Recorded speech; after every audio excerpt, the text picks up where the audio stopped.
Hello everyone, it's really nice to be back with you on today's FCE 6 virtual class, okay?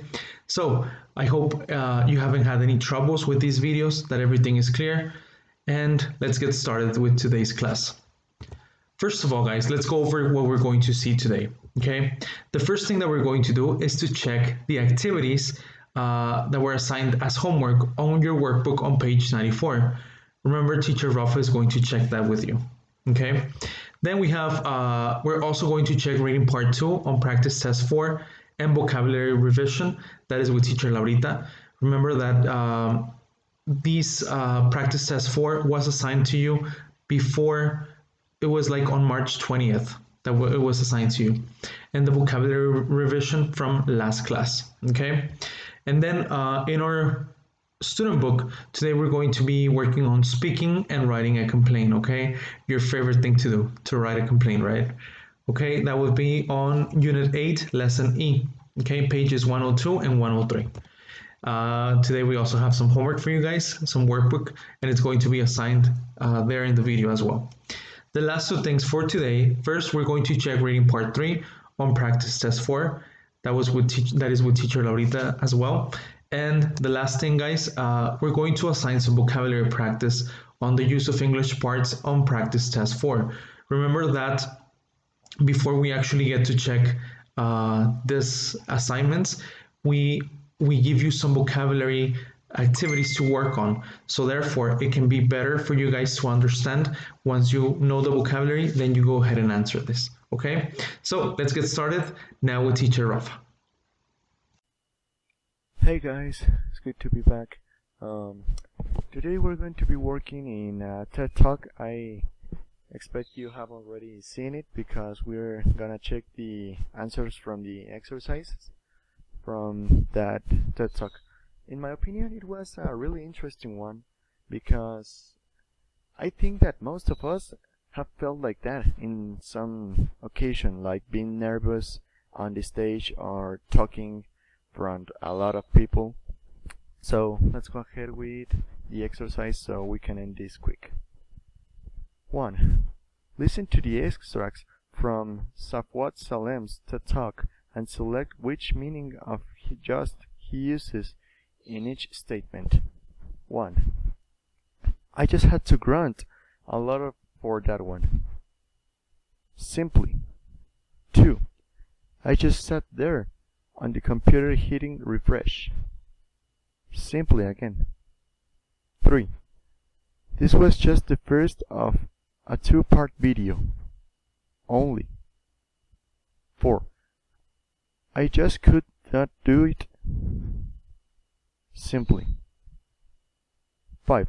If I stutter along the way, I just go back and fix it. Simply.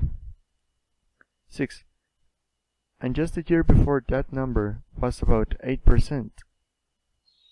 Only. 7. Just like the color of blue of ancient Greeks, minorities are not a part of what we consider normal. Exactly. Exercise 2. Are the following statements true or false?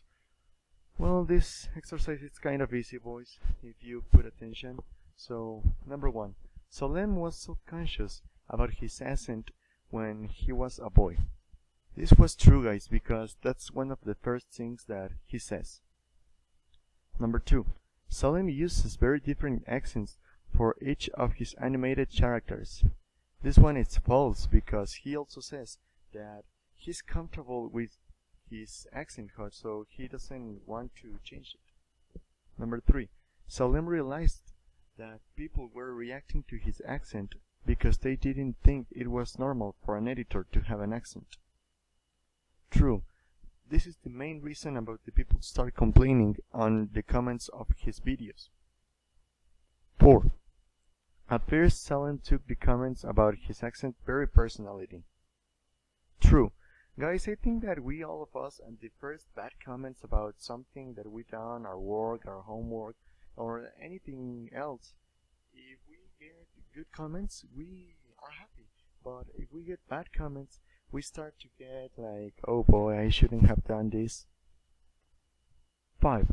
Historical texts include more reference to colors than do modern texts. False, because he also says that historical texts don't have a lot of color. They have a little color in case. Number 6. Studies show that people are treated differently because of the expectations that we have. True. 7. Salem says that isn't enough to tell children they can do anything. We have to show them examples of people like them who have been successful. This one, guys, it's also true. I think this is very true, guys, because you don't just show a children that he can do it. You show them with examples, not just by words. I know that words are powerful and they can motivate you or make you feel sad or anything else. But if you show them to someone how to do it, it's gonna be done. They're gonna take the example. 8. Solem says it is easy for him to be on stage. This is false, guys. And it's also, this is true for a lot of us.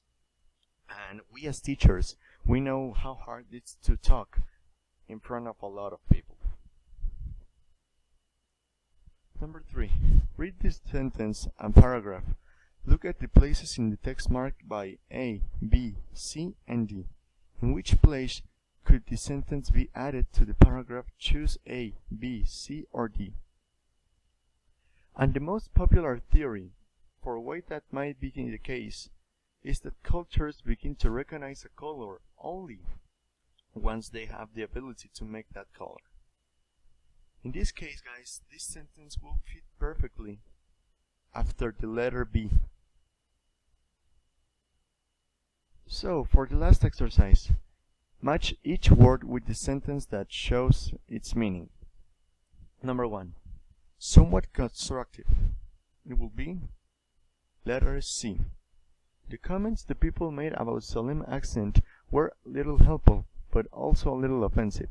In this case, guys, the comments were offensive, but it made Salem realize that his accent was a bit hard to understand, so he tried to avoid those comments and try to keep with his work.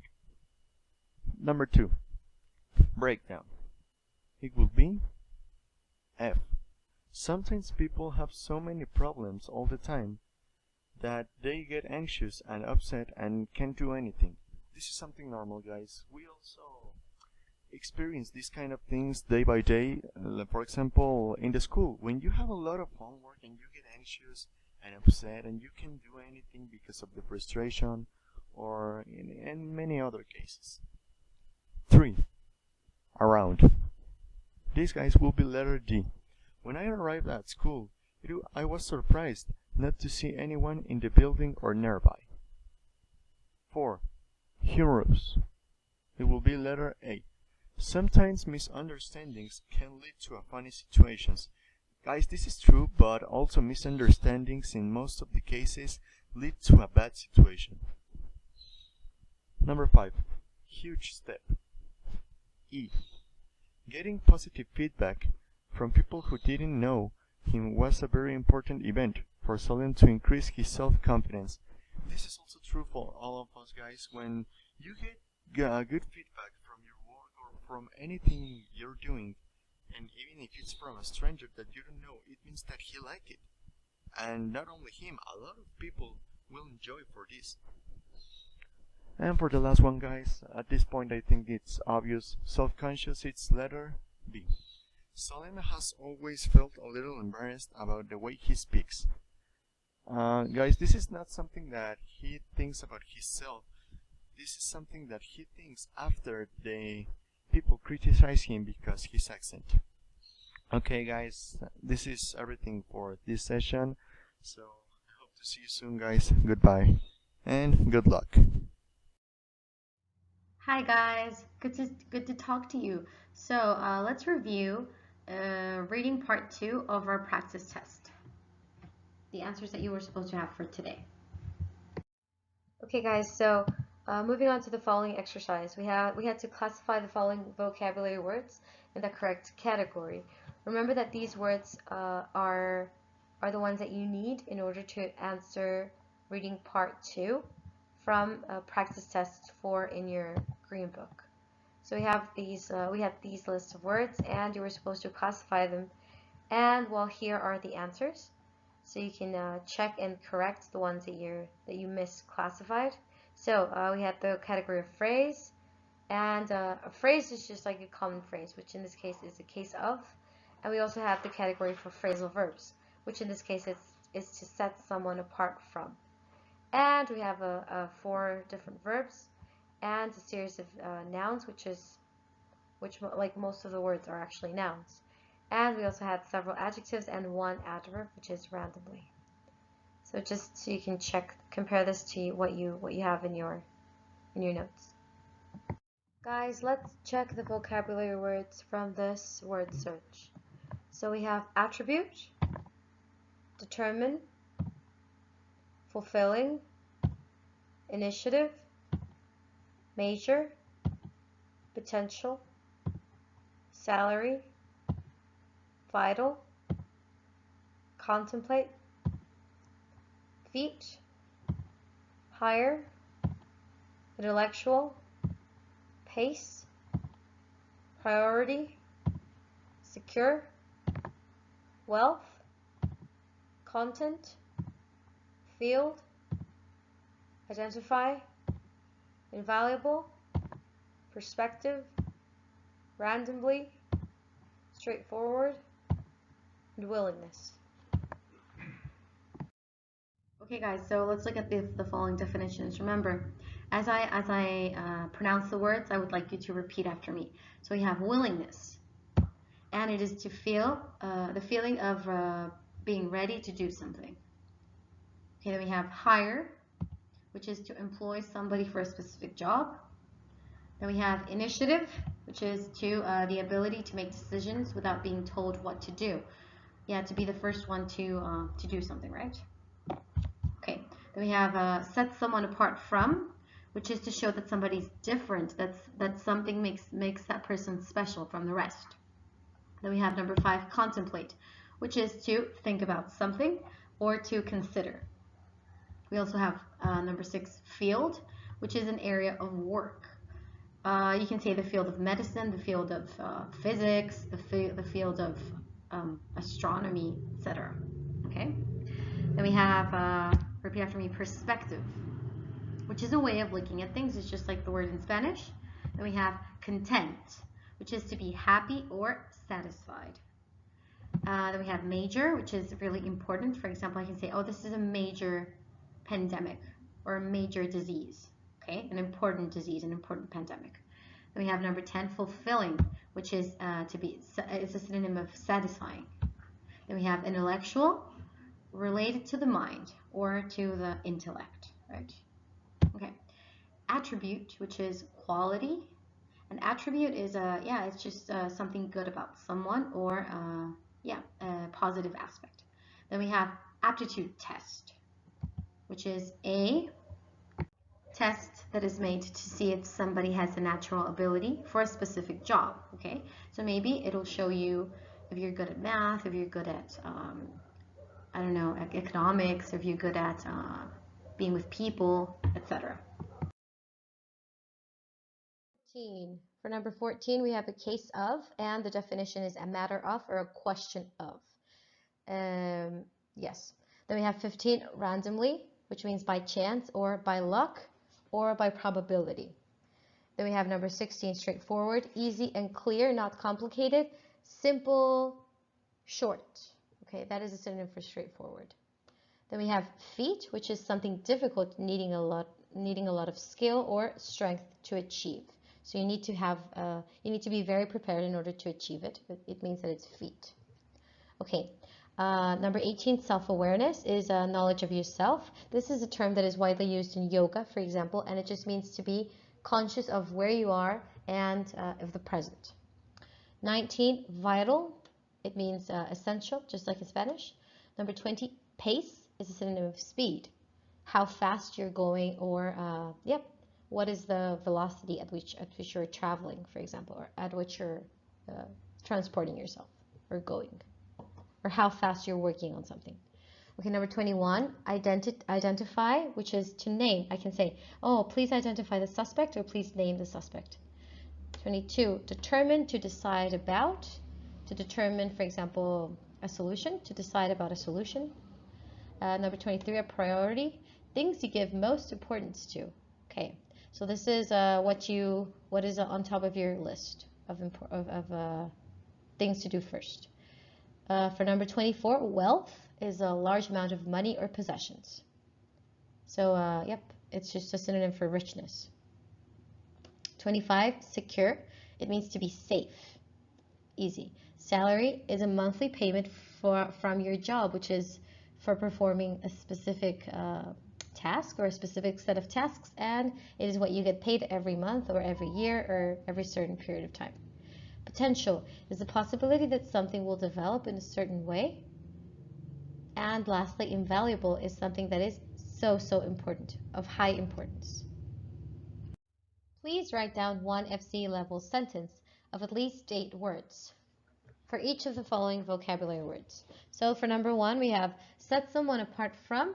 What sets Mary apart from the rest is that she's more sociable and hardworking, which means that it makes her different and it makes her stand out from the rest. Then we have randomly. Students will be randomly classified in 5 different teams. So which means that it will be in by luck. Okay, number 3, straightforward. Lopez Gatel's instructions are straightforward. His messages are short and precise, which means that they're clear and simple to understand. All right, fulfilling. Working here has been such a fulfilling experience for me that I don't want to leave, which means that it has been very pleasant. Okay. Number 5, attribute. Among Sarah's many attributes are that she's very compassionate and kind to others. So these are a person's qualities, a person's positive aspects. Okay, field. The field of education is one of passion and perseverance. So, yeah. And number 7, the pace at which you're running is too fast for me, the speed. Number 8, wealth. The accumulation of wealth is encouraged by our society of richness, of money. Okay guys, so today we're going to be working on our student book on page 102. Please open up your student book. In today's lesson, we're going to be doing what you most love, which is writing. And today we're going to learn how to write a complaint. Okay, now let's look at the image on page 102 and 103 at the very bottom. It says, look at the photo and discuss the questions. Number 1. Where was the photo taken? So where do you think this photo was taken? As we can see, it was probably taken in a shopping center, right? In a mall, in a place where they sell clothes. Number 2, what are the people doing? What else might they do? So when we go to these shopping centers, what we do there is to go look for clothes, right? We can go window shopping or we can actually buy some clothes. But what else might be done there? Maybe hang out with friends, go to have lunch there, go have breakfast, go watch a movie, right? But look at the image. If this person is looking somewhat suspicious, what do you think he's probably going to do? He's probably going to shoplift, right? So number 3, it says, how do you think others might react to these people and why? So how do you think people react to when they see someone suspicious in a shopping center? They might look at them in a funny way, in a weird way, right? And it's something that is totally common. It shouldn't be, but that's how people look at each other, right? Now, moving on, we're going to listen to 5 people giving opinions about a policy. What do you think the policy is about? So guys, please listen carefully, read and listen at the same time, and think about this. What do you think the policy is about? What do you think the rule that they're mentioning or they want to implement is about? Okay, so let's listen, please. 1. As a shopkeeper, I'm in favor. These kids don't actually spend any real money with us. And in fact, we've lost a bit of stock recently, which I think might be their fault. As a parent of a teenager, I know they're not all like that, but you know there are better places for them to go. 2. This is crazy. Just because you're hanging out in a group, it doesn't mean you're looking to cause trouble. The mall is relatively safe, you know. There are security guards around, and it's out of the rain. I mean, where else are we supposed to go? Or are we just not supposed to hang out at all? 3. As someone who goes there quite a lot, I totally support the idea. They're often loud and take up the whole place so you can't walk around very easily. They don't show respect. For an older person like me, I feel a bit scared. I don't want to go there. 4. Speaking as a teacher, I just don't get it. We see kids who aren't independent. They spend all day at home. They rely on their parents for everything. This is sending the wrong message. Just because one or two misbehave doesn't mean they all do. I mean, adults shoplift and cause problems too, but we don't ask adults to be accompanied by their parents or their children. 5. Okay, if I look at it from my grandpa's point of view, I can kind of understand it. He often complains about kids in the mall, but I think it's more about the media and all the negative stereotypes of teenagers. I'm not loud or disrespectful or causing trouble. Banning us from the mall? Come on, give us a break. Okay, so now that we've listened to it, what do you think the policy that they want to implement is about? Or what did you hear? It's to ban teenagers from the mall unless accompanied by an adult, right? So what do you think about that? You think that's fair? Is it just?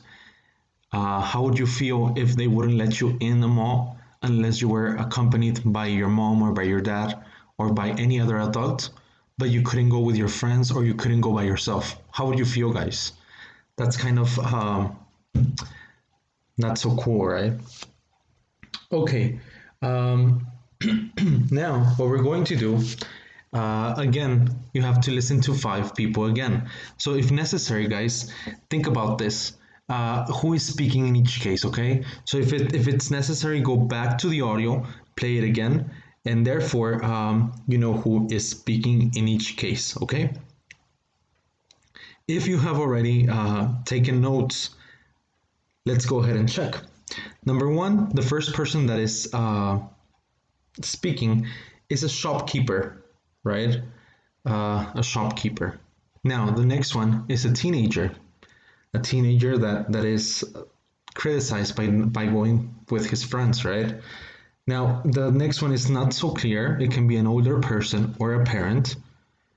Number 4 was really easy, and it was a teacher, right? Number 5, it was obviously a parent.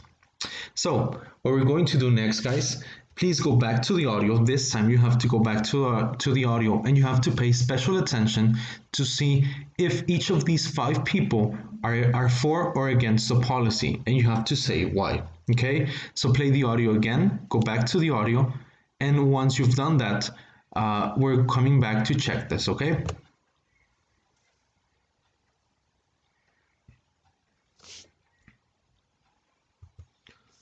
Okay, now that you've listened to it and you have taken notes about if these people are for or against the policies and why, let's go ahead and check. The first one, a shopkeeper. The shopkeeper, was it for or against the policy?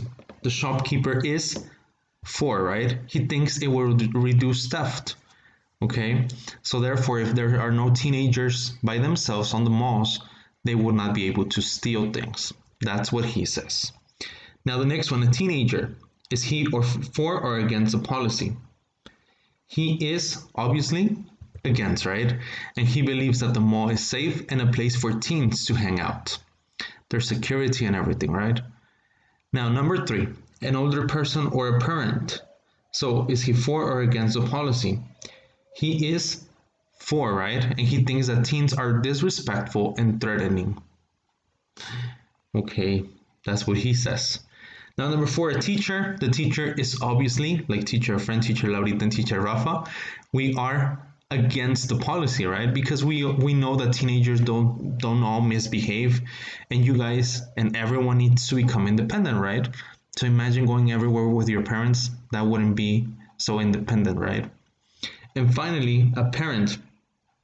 A parent also believes in you guys, and it's against, because he believes the media is negatively creating stereotypes on teenagers, right? Excellent. Okay, guys, now what we're going to do next, we're going to look at exercise number 4. And it says to complete the sentences by adding 2 words in each blank. Contractions count as 1 word. Then listen again to check your answers. So if you remember the audio, you can easily go back. You can easily answer this exercise. Remember, it's 1 or 2 words, right? To add 2 words, only 2 words to these statements. If you need to, you can go back and listen to the audio, and we'll check it from there, okay?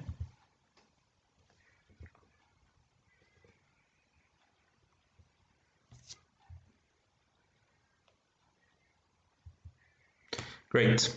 Now that you've done so, let's go ahead and check this. Number 1 says, we've lost some stock recently, which I think might be their fault, right? The teenager's fault.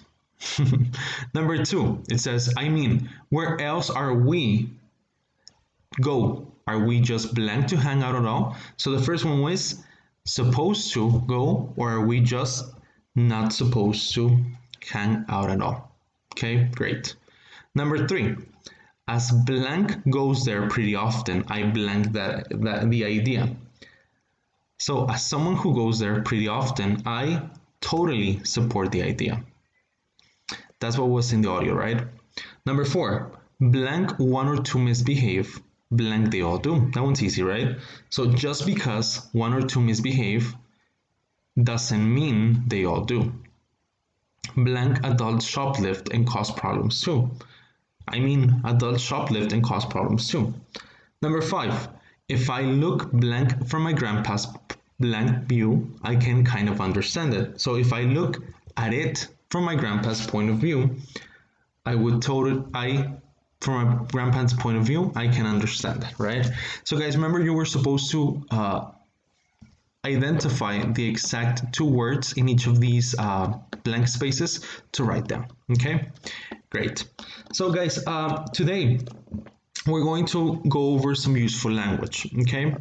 Now, we have this table on page 102, useful language, identify yourself. So these are key expressions that we can use. For example, the first one we have to identify yourself. You can say as a teenager, as someone who comes to the mall every weekend, or as speaking as a normal client or as a customer, or if you look at it from my mom's point of view or from your grandma's point of view. So those are expressions that we can use to identify who is the speaker. Now, to agree or disagree, they're easy. We have I totally support it. The next one, I'm in favor. Next, I'm totally for or against the idea. If you're against the idea, you can say it's crazy and I don't get it. Now, the next one, we have to challenge ideas and assumptions. So just because blank, it doesn't mean. So just because there has been a lot of shoplifters, it doesn't mean that they're all teenagers, right? Or what are we supposed to do if teenagers want to go? I know that most of you guys probably go to some shopping centers in San Luis after school, right? So without your parents, and sometimes even your parents ask you to buy things for them, right? So what are we supposed to do if our parents ask us to buy things to use in our house, right? And to give some examples, you can say, I mean, this is totally difficult, or I mean, teenagers are also potential clients. Okay, great. So hopefully all of these expressions are easy to use. Now guys, moving on to exercise number 5, it says to work in pairs, which is individual for us now, to look at the statements. Which ones are normal in your country and which ones do you agree or disagree with? Why? Use some of the expressions in the useful language box to discuss them. Okay, so let's go ahead and read them together. Number 1 says, teenagers shouldn't hang out with a responsible adult around. Number 2, everyone should wear a school uniform. Number 3, boys and girls should be educated separately. 4, men are better at certain subjects or in certain jobs than women. 5, you can only get a good job if you go to college. And 6, students need to do lots of homework to succeed. Okay? Okay, so for example, number 1, let's see what do we think, if we agree or disagree. Number 1 says, teenagers shouldn't hang out with a responsible adult around. So for me, guys, it's an example. I would say I would agree with this. Okay, now I have to state why, and I have to use the expressions in the box. Okay, so for example, I would say I'm in favor. I think teenagers should always try to stay safe with someone by their side. Okay, so this is what you're going to do.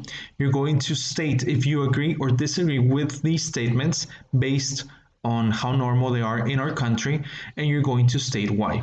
Okay, once you've done that, you're going to move on to exercise 6, and it says to work in groups and choose a role. Okay, you can choose if either to be a business person, a parent, a politician, or a teacher. Okay, so for example, it says discuss the statements in activity 5 in your role. Then think about the statements from a different perspective. So let's go ahead and just give one example. For example, with sentence number 2, everyone should wear a school uniform. So what do you think the business person would think about this? Probably the business person wouldn't care, right? The parent, do you think a parent would agree with this statement? Yes, right? Probably a politician too, and a teacher as well, right? But if we ask a teenager probably wouldn't like this idea, right? So what you're going to do, guys, you're going to choose either to be a business person, a parent, a politician, or a teacher, and you're going to write down what do you think or the person you choose would agree or disagree with each of the 6 statements. Okay, and that's it. Okay, so guys, take a couple of minutes, write these down in your books or in your notebooks, and you can pause the video while you work, and then we're moving on. Okay, so please go ahead and do this.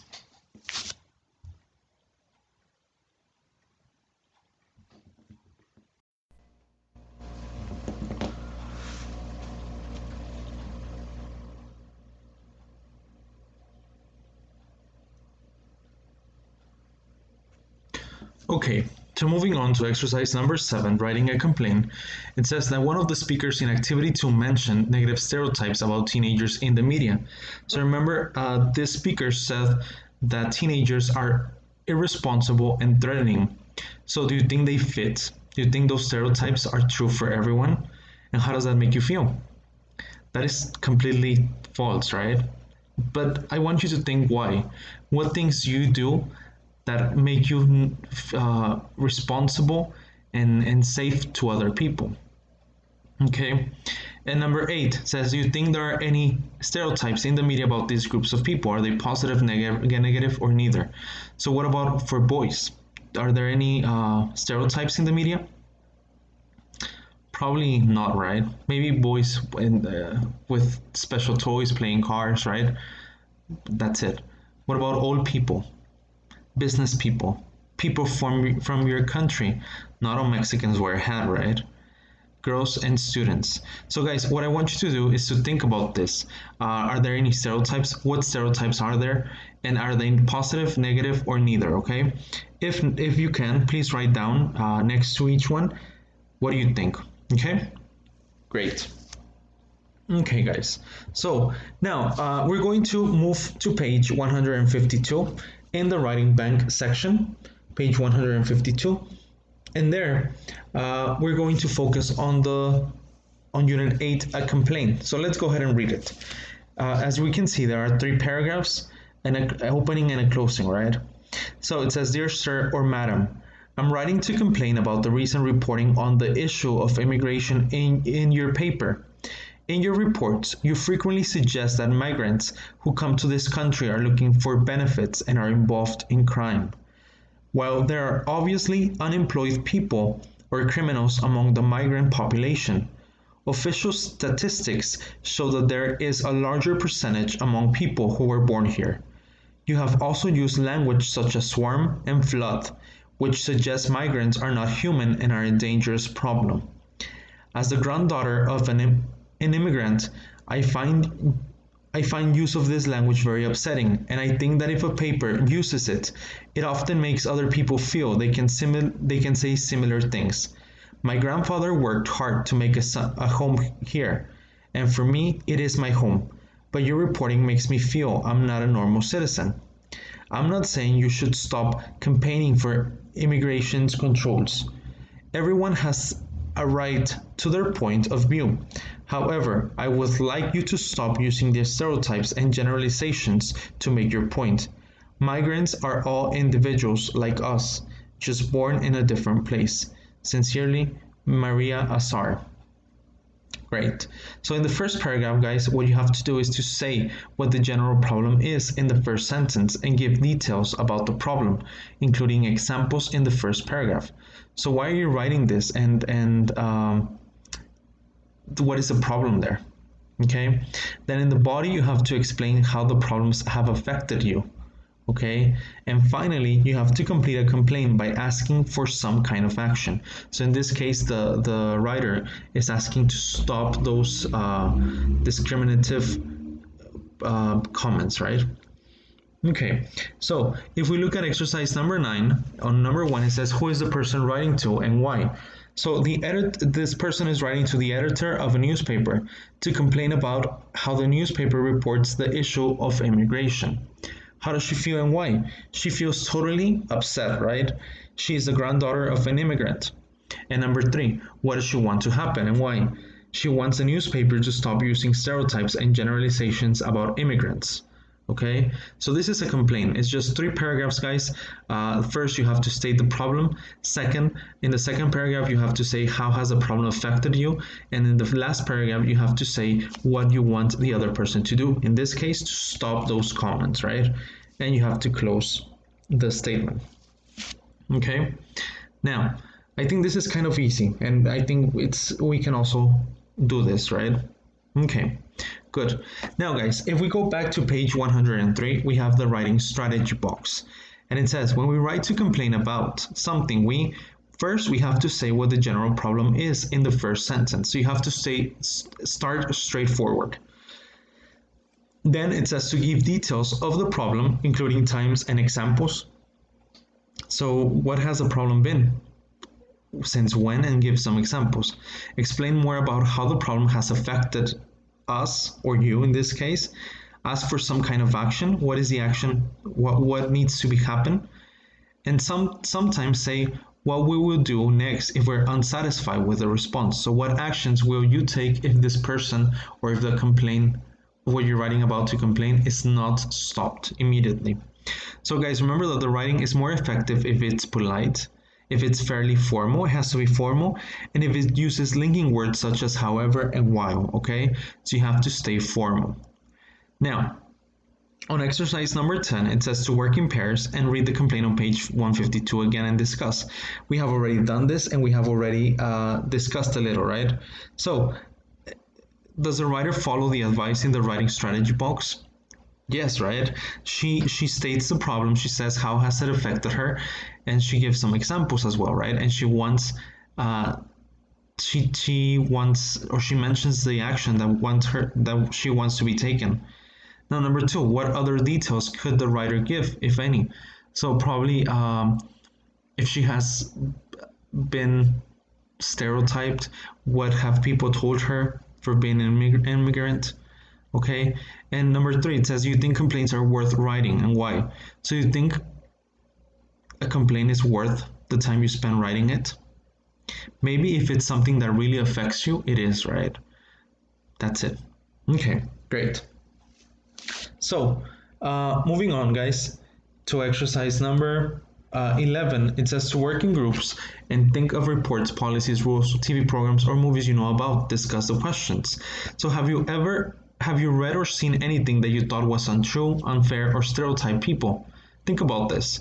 what was the problem, who was responsible, and number 4, how could it have been changed? Okay, so think about all these questions, guys, and write some notes down. Okay, write some notes, and as soon as we go back to class, we'll discuss these answers as well. Okay, great. Okay, guys, so the last thing, you're going to write a complaint about one of the ideas discussed in activity 11. Okay, follow the structure of the writing model on page 152 and try to use some of the language from this unit. So guys, what I want you to do is to do a writing, a complaint. You have to write a complaint about something that has affected you. Now, because of time manners and because of all this, your writing has to only be 120 words, okay? Maximum 120 words. Stay simple, be polite, remember to stay formal, and use words such as however and while. You have to do this in your notebooks, okay? Great.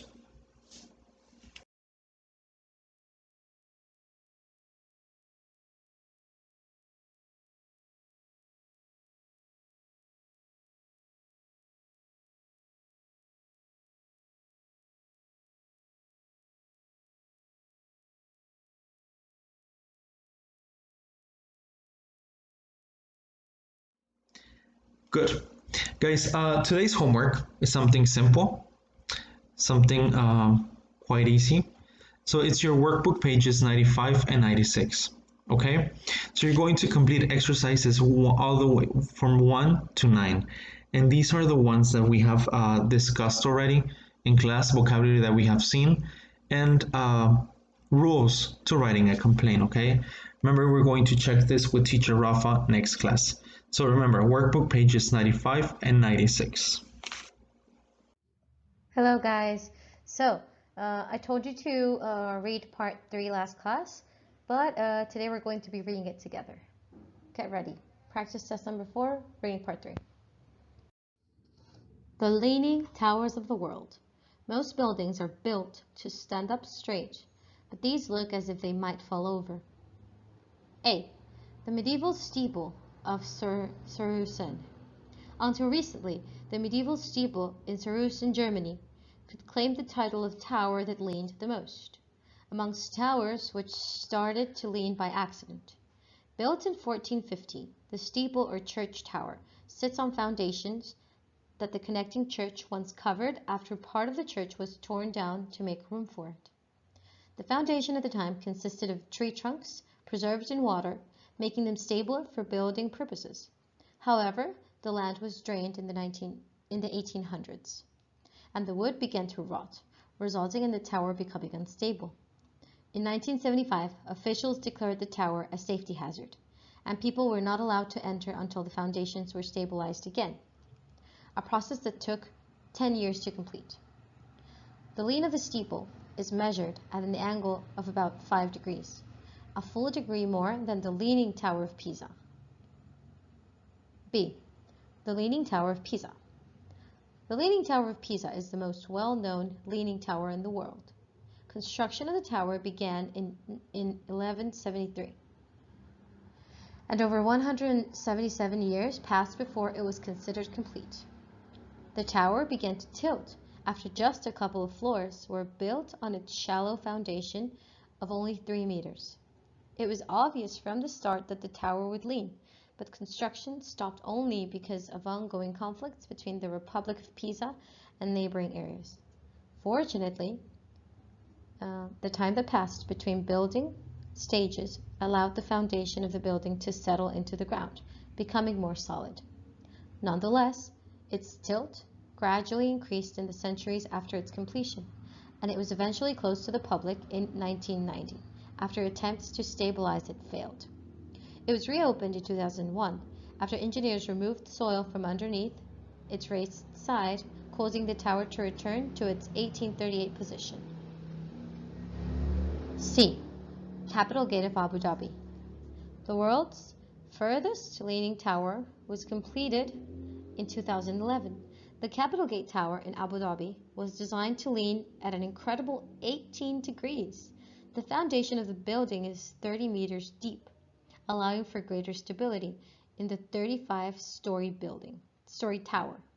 The building incorporates all the features of a 21st century skyscraper and was built to withstand the forces of nature, including high winds and earthquakes.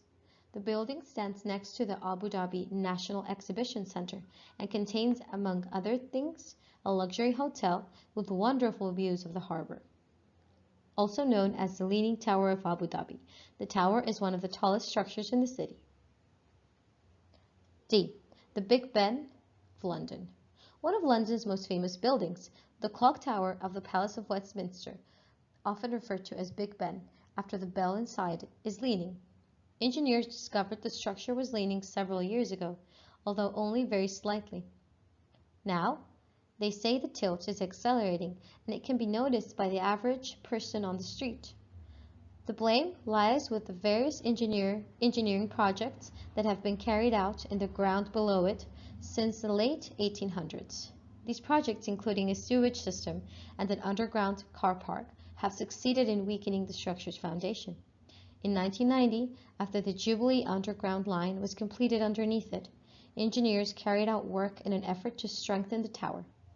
The tower, which has been continuously open since it was completed in 1858, has nowhere near the tilt of the Tower of Pisa and is still completely safe to enter.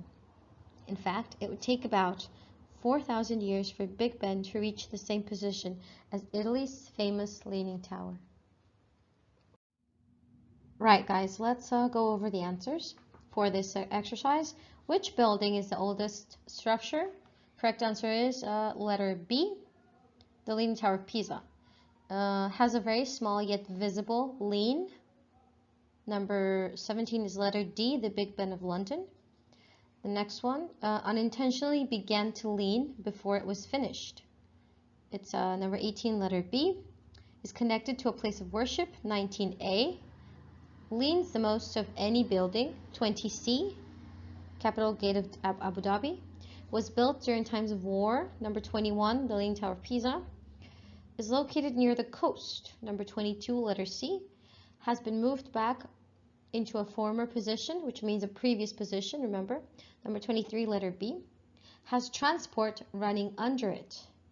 It says that there's a Jubilee construction and several others, letter D, the Big Ben of London. Has the biggest unplanned lean. Number 25 is letter A, the medieval steeple of Sir Hussein in Germany. Sits on top of the remains of trees, letter A, also in Germany. Was most recently completed, the Abu Dhabi Tower, the Capital Gate, which is number 27, letter C. And have never been closed to the public.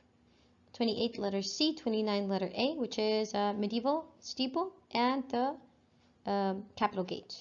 And was meant to lean, the correct answer is letter C, in Abu Dhabi.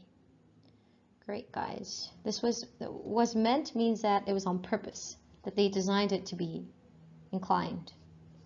Okay, guys, now we're going to move on to the Use of English Part 1 section of the Practice Test 4. In this first exercise, you have to use the words that we have on one side and fill in the sentences that we have on the other. So repeat after me. Arise, demonstrate, serve as, lead to, subject somebody to, nutritional, at all costs. If we look at the first sentence, it says, I'm going to demonstrate how things are done. Watch and learn. So fill in the rest with the following words. So in the last slide, we had verbs.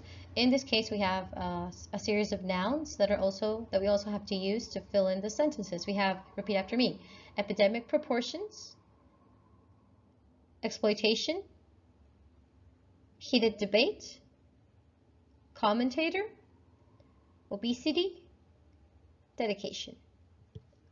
And you also have to fill in the questions that we have on the side with the words. Okay, guys, moving on. Here we have Use of English Part 2 for Practice Test 4. So let's go over the vocabulary. We have our vocabulary words on one side and the adequate definitions on the other side. So it says effective, tailor-made, broad, nerve-wracking, phenomenon, flexibility, take into account, device. Remember, you have to repeat after me, guys. Great. Now, let's move on to the vocabulary that we have for use of English Part 3. Repeat after me, guys.